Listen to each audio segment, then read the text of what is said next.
ಪುನೀತ್ ರಾಜ್ಕುಮಾರ್ ಅಂದ ತಕ್ಷಣ ನೆನಪಾಗೋದೇ ಆ ನಿಷ್ಕಲ್ಮಶ ನಗು.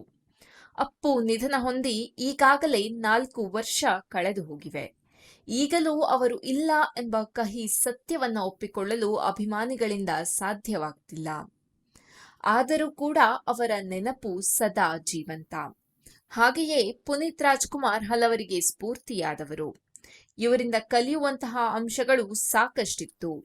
ಹೀಗಿರುವಾಗ ಪುನೀತ್ ರಾಜ್ಕುಮಾರ್ ಅಭಿಮಾನಿಗಳಿಗೆ ಸಿಹಿ ಸುದ್ದಿಯೊಂದು ಕೇಳಿ ಬಂದಿದೆ. ಅಪ್ಪು ಅಭಿಮಾನಿಯ 4 ವರ್ಷಗಳ ಹೋರಾಟಕ್ಕೆ ಇಂದು ಫಲ ಸಿಕ್ಕಿದೆ ಎನ್ನಬಹುದು. ಕಳೆದ 3-4 ವರ್ಷಗಳಿಂದ ಪುನೀತ್ ಅವರ ಬದುಕಿನ ಸಾಧನೆ ಬಗ್ಗೆ ಪಠ್ಯ ಪುಸ್ತಕಗಳಲ್ಲಿ ಒಂದು ಪಾಠವಾಗಿ ಸೇರಿಸುವ ಬಗ್ಗೆಯೂ ಚರ್ಚೆಗಳು, ಹೋರಾಟಗಳು ನಡೆಯುತ್ತಲೇ ಇತ್ತು. ಆದ್ರೆ ಇದೀಗ ಈ ಹೋರಾಟಕ್ಕೆ ಫಲ ಸಿಕ್ಕಿದೆ. ಮುಂದಿನ ಶೈಕ್ಷಣಿಕ ವರ್ಷಕ್ಕೆ ಅಪ್ಪು ಜೀವನ ಕಥೆ ಪಠ್ಯಕ್ಕೆ ಸೇರ್ಪಡೆಯಾಗಲಿದೆ ಎಂಬ ಮಾಹಿತಿ ಹೊರಬಿದ್ದಿದೆ. ಕನ್ನಡ ಪಠ್ಯ ಪರಿಷ್ಕರಣಾ ಸಮಿತಿಯಿಂದ ಈ ಬಗ್ಗೆ ಮಹತ್ವದ ತೀರ್ಮಾನ ತೆಗೆದುಕೊಳ್ಳಲಾಗಿದೆ. ದೊಡ್ಡಮನೆ ಅಭಿಮಾನಿಯ ಈ ವಿಶೇಷ ಹೋರಾಟಕ್ಕೆ ರಾಜ್ಯ ಸರ್ಕಾರ ಕೂಡ ಅಸ್ತು ಎಂದಿದೆ.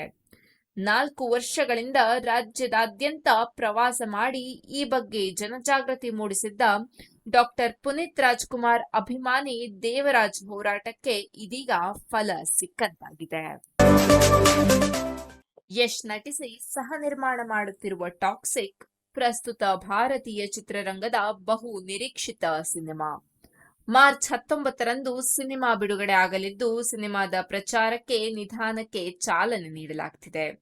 ಇದರ ಭಾಗವಾಗಿ ಸಿನಿಮಾದಲ್ಲಿ ನಟಿಸಿರುವ ನಟಿಯರ ಪೋಸ್ಟರ್ಗಳನ್ನ ಒಂದೊಂದಾಗಿಯೇ ಬಿಡುಗಡೆ ಮಾಡಲಾಗ್ತಿದೆ.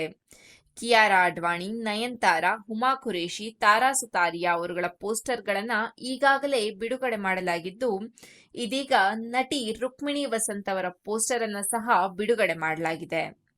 ಇಂದು ರುಕ್ಮಿಣಿ ವಸಂತ್ ಅವರ ಕ್ಯಾರೆಕ್ಟರ್ ಪೋಸ್ಟರ್ ಅನ್ನ ನಟ ಯಶ್ ತಮ್ಮ ಸಾಮಾಜಿಕ ಜಾಲತಾಣದಲ್ಲಿ ಹಂಚಿಕೊಂಡಿದ್ದು, ರುಕ್ಮಿಣಿ ಎಂದಿನಂತೆ ಅದ್ಭುತವಾಗಿ ಕಾಣ್ತಿದ್ದಾರೆ. ಪೋಸ್ಟರ್ನಲ್ಲಿ ತುಸು ಗ್ಲಾಮರಸ್ ಧರಿಸಿ ತೊಟ್ಟಿರುವ ರುಕ್ಮಿಣಿ ಗಂಭೀರವಾಗಿ ಕಾಣಿಸಿಕೊಂಡಿದ್ದಾರೆ. ಪೋಸ್ಟರ್ ನೋಡಿದರೆ ರುಕ್ಮಿಣಿ ಅವರದ್ದು ನೆಗೆಟಿವ್ ಶೇಡ್ ಇರಬಹುದಾದ ಪಾತ್ರವೇ ಎಂಬ ಅನುಮಾನವೂ ಸಹ ಮೂಡುತ್ತಿದೆ. ಟಾಕ್ಸಿಕ್ ಸಿನಿಮಾದಲ್ಲಿ ರುಕ್ಮಿಣಿ ವಸಂತ್ ಅವರ ಪಾತ್ರದ ಹೆಸರು ಮೆಲಿಸಾ ಎಂದಾಗಿದೆ. ಯಾವುದೋ ಪಾರ್ಟಿಯೊಂದರ ಮಧ್ಯೆ ಬಲು ಗಂಭೀರವಾಗಿ ನಡೆದು ಬರುತ್ತಿದ್ದಾರೆ ರುಕ್ಮಿಣಿ ವಸಂತ್. ತಾರಾ ಸುತಾರಿಯಾ ಅವರ ಪಾತ್ರ ಕೈಯಲ್ಲಿ ಬಂದೂಕು ಹಿಡಿದಿದ್ದರೆ, ರುಕ್ಮಿಣಿ ವಸಂತ್ ಕೈಯಲ್ಲಿ ಪರ್ಸ್ ಒಂದನ್ನ ಹಿಡಿದಿದ್ದಾರೆ. ರುಕ್ಮಿಣಿ ಅವರ ಪಾತ್ರ ರಫ್ ಅಂಡ್ ಟಫ್ ಅಲ್ಲದೆ ಇದ್ದರೂ ಬಲು ಗಂಭೀರವಾದ ಪಾತ್ರ ಎಂದು ಪೋಸ್ಟರ್ನಿಂದ ಊಹಿಸಬಹುದಾಗಿದೆ. ನಿರ್ದೇಶಕ ಮತ್ತು ನಿರ್ಮಾಪಕರಾಗಿ ಎಪಿ ಅರ್ಜುನ್ ಹೊಸ ಮುಖಗಳನ್ನ ಚಿತ್ರರಂಗಕ್ಕೆ ಪರಿಚಯಿಸುವ ಖ್ಯಾತಿ ಗಳಿಸಿದ್ದಾರೆ. ಅವರ ಇತ್ತೀಚಿನ ನಿರ್ಮಾಣವಾದ ಲಕ್ಷ್ಮೀಪುತ್ರ ಚಿತ್ರಕ್ಕೆ ಕೂಡ ಹೊಸ ಮುಖವನ್ನ ಕರೆತರಲಾಗಿದೆ. ನಿರ್ಮಾಪಕರು ಅಧಿಕೃತವಾಗಿ ವಂದಿತಾ ಅವರನ್ನ ಚಿತ್ರದ ನಾಯಕಿಯಾಗಿ ಪರಿಚಯಿಸಿದ್ದಾರೆ.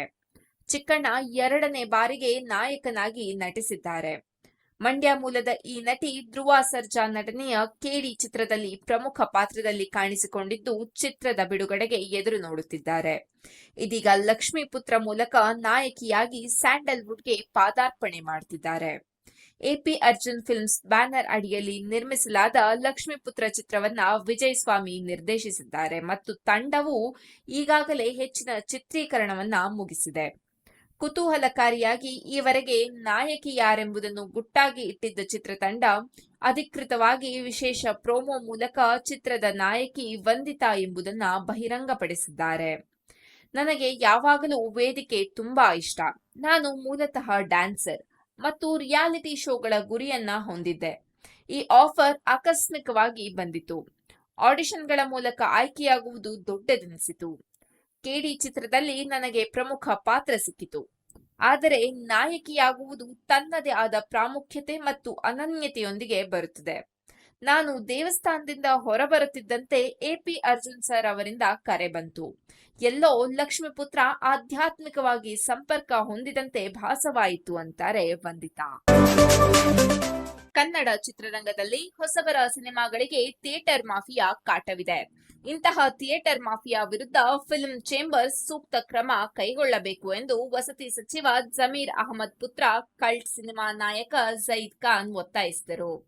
ಸುದ್ದಿಗೋಷ್ಠಿಯಲ್ಲಿ ಮಾತನಾಡಿದ ಅವರು, ಪೈರಸಿ ಮಾಫಿಯಾಗಿಂತಲೂ ಥಿಯೇಟರ್ ಮಾಫಿಯಾ ಕನ್ನಡ ಸಿನಿಮಾಗಳು, ಅದರಲ್ಲೂ ಹೊಸಬರ ಸಿನಿಮಾಗಳಿಗೆ ಕಾಟ ನೀಡುತ್ತಿದೆ. ಥಿಯೇಟರ್ ಮಾಫಿಯಾದಿಂದ ಏನು ಸಂಕಷ್ಟ ಅನುಭವಿಸಿದ್ದೇನೆ ಅಂತ ನನಗೇ ಗೊತ್ತು. ನನಗೊಂದು ಬ್ಯಾಕ್ಗ್ರೌಂಡ್ ಇತ್ತು, ನೆಟ್ವರ್ಕ್ ಇತ್ತು. ನನ್ನ ಮೊದಲ ಚಿತ್ರಕ್ಕೆ 100 ಸ್ಕ್ರೀನ್ ನೀಡಿದ್ದರು. ಅದಾಗಿ 3-4 ದಿನದಲ್ಲೇ ಅದು 50 ಸ್ಕ್ರೀನ್ಗೆ ಇಳಿದಿತ್ತು ಎಂದರು. ಕನ್ನಡ ಸಿನಿಮಾಗಳಿಗೆ ಕನಿಷ್ಠ ಇಂತಿಷ್ಟು ಸ್ಕ್ರೀನ್ ಅಂತ ಕಡ್ಡಾಯವಾಗಿ ಕೊಡಬೇಕು. ಫಿಲ್ಮ್ ಚೇಂಬರ್ ನೋಟಿಸ್ ನೀಡಬೇಕು. ಇಷ್ಟೊಂದು ದುಡ್ಡು, ಪವರ್ ಇಟ್ಟುಕೊಂಡಿರುವ ನನಗೆ ಯಾಮಾರಿಸಿದ್ದಾರೆಂದರೆ, ಏನೂ ಬ್ಯಾಕ್ಗ್ರೌಂಡ್ ಇಲ್ಲದ ಸಿನಿಮಾ ಚಿತ್ರರಂಗವನ್ನೇ ನಂಬಿ ಬರುವ ಹೊಸಬರ ಕಥೆ ಏನಾಗಬೇಡ ಎಂದು ಝೈದ್ ಪ್ರಶ್ನಿಸಿದರು. ಟೆಕ್ನಾಲಜಿ ನೆಕ್ಸ್ಟ್ ಲೆವೆಲ್ಗೆ ಬಂದಿದೆ. ಇದರಿಂದಾಗಿ ಪೈರಸಿ ತಡೆಯುವುದು ಕಷ್ಟವಾಗುತ್ತೆ. ಈ ನಿಟ್ಟಿನಲ್ಲಿ ಫಿಲ್ಮ್ ಚೇಂಬರ್ ಪೈರಸಿ ತಡೆಯಲು ಏನೆಲ್ಲ ಹೊಸ ತಾಂತ್ರಿಕ ವಿಧಾನ ಇವೆಯೋ ಅವುಗಳನ್ನೆಲ್ಲ ಮಾಡಬೇಕು. ಅದೇ ರೀತಿ ಥಿಯೇಟರ್ ಮಾಫಿಯಾದ ಕಾಟವನ್ನು ತಪ್ಪಿಸಬೇಕು ಎಂದು ನಟ ಝೈದ್ ಖಾನ್ ಮನವಿ ಮಾಡಿದರು. ಉತ್ತಮ ಮನೋರಂಜನೆ, ಅದ್ಭುತ ಸಂದೇಶ ಹೊಂದಿರುವ ಕಲ್ಟ್ ಸಿನಿಮಾ ಜನವರಿ 23ರಂದು ರಾಜ್ಯದಾದ್ಯಂತ 150ಕ್ಕೂ ಹೆಚ್ಚು ಚಿತ್ರಮಂದಿರಗಳಲ್ಲಿ ತೆರೆಗೆ ಬರಲಿದೆ. ಪ್ರೇಕ್ಷಕರಿಗೆ ಇಷ್ಟವಾಗುವ ಎಲ್ಲಾ ಅಂಶಗಳನ್ನು ಕಲ್ಟ್ ಸಿನಿಮಾ ಹೊಂದಿದೆ. ಪ್ರತಿಯೊಬ್ಬ ಪ್ರೇಕ್ಷಕನೂ ಚಿತ್ರಮಂದಿರದಲ್ಲೇ ಸಿನಿಮಾವನ್ನು ನೋಡಿ ಪ್ರೋತ್ಸಾಹಿಸಬೇಕು. ವಿಜಯನಗರದಿಂದ ಸಿನಿಮಾ ಪ್ರಚಾರ ಆರಂಭಿಸಿದ್ದು, ರಾಜ್ಯದಾದ್ಯಂತ ಕಲ್ಟ್ ಸಿನಿಮಾ ಪ್ರಚಾರ ಕೈಗೊಂಡಿದ್ದೇವೆ ಎಂದು ಝೈದ್ ಖಾನ್ ತಿಳಿಸಿದ್ದಾರೆ. ಡಾರ್ಲಿಂಗ್ ಕೃಷ್ಣ ನಟನೆಯ ಲವ್ ಮಾಕ್ಟೇಲ್ 3 ಬಿಡುಗಡೆಗೆ ಸಜ್ಜಾಗಿದ್ದು, ಚಿತ್ರತಂಡ ಏಪ್ರಿಲ್ 10ರಂದು ರಾಜ್ಯದಾದ್ಯಂತ ಚಿತ್ರಮಂದಿರಗಳಲ್ಲಿ ಬಿಡುಗಡೆ ಮಾಡುವುದಾಗಿ ಅಧಿಕೃತವಾಗಿ ಘೋಷಿಸಿದೆ. ಕನ್ನಡ ಚಿತ್ರರಂಗದ ಅತ್ಯಂತ ಭಾವನಾತ್ಮಕ ಚಿತ್ರಗಳಲ್ಲಿ ಒಂದಾದ ಚಿತ್ರದ ಮೋಷನ್ ಪೋಸ್ಟರ್ ಅನ್ನ ಇತ್ತೀಚೆಗೆ ಅನಾವರಣಗೊಳಿಸಿದ ನಂತರ ಹೊಸ ವರ್ಷದಂದು ಚಿತ್ರತಂಡ ಬಿಡುಗಡೆ ದಿನಾಂಕವನ್ನು ಸಹ ಘೋಷಿಸಿದೆ. ತಮ್ಮ ಸ್ವಂತ ಬ್ಯಾನರ್ ಕೃಷ್ಣ ಟಾಕೀಸ್ ಅಡಿಯಲ್ಲಿ ಮಿಲ್ನಾ ನಾಗರಾಜ್ ಅವರೊಂದಿಗೆ ಈ ಚಿತ್ರವನ್ನ ನಿರ್ಮಿಸುತ್ತಿರುವ ನಟ ನಿರ್ದೇಶಕ ಕೃಷ್ಣ, ಲವ್ ಮಾಕ್ಟೇಲ್ ಚಿತ್ರದ 3ನೇ ಭಾಗವನ್ನ ಭಾವನಾತ್ಮಕವಾಗಿ ಅತ್ಯಂತ ತೀವ್ರವಾದ ಅಧ್ಯಾಯ ಎಂದು ಬಣ್ಣಿಸಿದ್ದಾರೆ. ಮೊದಲ 2 ಚಿತ್ರಗಳ ಭಾವನಾತ್ಮಕ ಬೆನ್ನೆಲುಬನ್ನ ರೊಮ್ಯಾನ್ಸ್ ರೂಪಿಸಿದ್ರೆ, ಲವ್ ಮಾಕ್ಟೇಲ್ 3 ಹೊಸ ನಿರೂಪಣಾ ದಿಕ್ಕನ್ನ ತೆಗೆದುಕೊಳ್ಳುತ್ತೆ. ತಂದೆ ಮಗಳ ಸಂಬಂಧದ ಮೇಲೆ ಬೆಳಕು ಚೆಲ್ಲುತ್ತದೆ. ಈ ವಿಷಯವು ಸಮಯೋಚಿತ ಮತ್ತು ವೈಯಕ್ತಿಕವಾಗಿದೆ ಎಂದು ತಂಡ ಹೇಳುತ್ತದೆ. ಲವ್ ಮಾಕ್ಟೇಲ್ 3 ಚಿತ್ರದಲ್ಲಿ ಅದರ ಮೊದಲ ಮತ್ತು 2ನೇ ಚಿತ್ರಗಳ ನಟರು ನಟಿಸಿದ್ದಾರೆ. ಪರಿಚಿತ ಮುಖಗಳನ್ನ ಉಳಿಸಿಕೊಳ್ಳುವ ಮೂಲಕ ಚಿತ್ರತಂಡ ನಿರೂಪಣೆ ಮಾಡಿದೆ. ಲವ್ ಮಾಕ್ಟೇಲ್ ಪ್ರಯಾಣವು 2020ರಲ್ಲಿ ಕೃಷ್ಣ ಅವರ ನಿರ್ದೇಶನದ ಚೊಚ್ಚಲ ಚಿತ್ರವಾಗಿ ಪ್ರಾರಂಭವಾಯಿತು ಮತ್ತು ತ್ವರಿತವಾಗಿ ಜನಪ್ರಿಯತೆ ಗಳಿಸಿತು. ರಾಜ್ಯ ಪ್ರಶಸ್ತಿ ಮತ್ತು ಅಪಾರ ಪ್ರಮಾಣದ ಅಭಿಮಾನಿಗಳನ್ನ ಗಳಿಸಿತು. 2022ರಲ್ಲಿ ಬಿಡುಗಡೆಯಾದ ಸೀಕ್ವೆಲ್ ಆ ಭಾವನಾತ್ಮಕ ಸಂಪರ್ಕವನ್ನ ಬಲಪಡಿಸಿತು.